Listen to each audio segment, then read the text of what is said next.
2 মে Bashundhara Kings এরেনায় Bangladesh premier লিগে বসুন্ধরা কিংসের প্রতিপক্ষ ছিল ঢাকা আবাহনী। শুরু থেকেই আধিপত্য ছিল বসুন্ধরা কিংসের।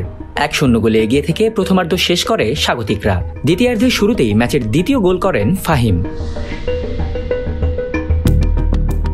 বসুন্ধরা কিংসের খেলোয়াড়রা যখন গোলের আনন্দে মত্ত, তখনই ক্যামেরায় ধরা পড়েন দলটির সহকারী কোচ মাহবুব হোসেন রক্সি। প্রতিপক্ষ দলের খেলোয়াড় ও কোচদের উদ্দেশ্য করে অশ্লীল অঙ্গভঙ্গি করেন তিনি।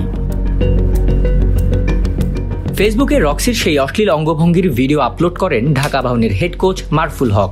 দেশের প্রথম UEFA A লাইসেন্সধারী এই কোচ রক্সিকে উদ্দেশ্য করে লিখেন, রেসপেক্ট, এটি হলো পারিবারিক শিক্ষা। দুনিয়ার কোনো প্রশিক্ষণ বা প্রতিষ্ঠান শেখাতে পারে না।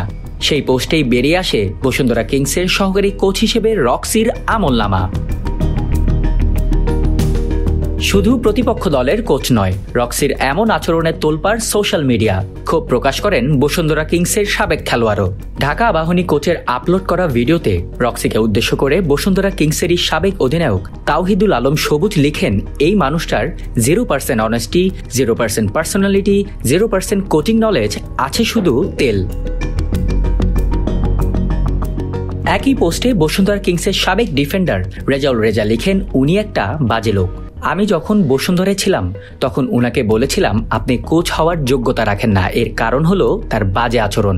এর কারণে তাকে 1 মাসের বেশি সাসপেন্ড করে রেখেছিল কিংস অফিসিয়াল। আমি আজও বলছি উনার প্রফেশনাল কোচ হওয়ার যোগ্যতা নেই। ওনার জন্য বসুন্ধরার সম্মান নষ্ট হচ্ছে। খেলায় হারজিত থাকবেই, কথা কাটাকাটি হবে, এটাই সিস্টেম। সম্মান রক্সির মতো লোক দিতে জানে না। উনার মতো লোক থাকলে পরিবেশ নষ্ট হবেই। বসুন্ধরা কিংসের সহকারী কোচ হিসেবে যোগ দেওয়ার আগে শেখ জামাল ক্লাবের কোচ হিসেবে দায়িত্ব পালন করেছিলেন এই মাহবুব হোসেন রক্সি। তারও আগে ছিলেন বাংলাদেশ অনূর্ধ্ব 20 দলের ম্যানেজার। তবে তার কোচিং ক্যারিয়ার শুরু বাড্ডা ফুটবল ক্লাবের হাত ধরে।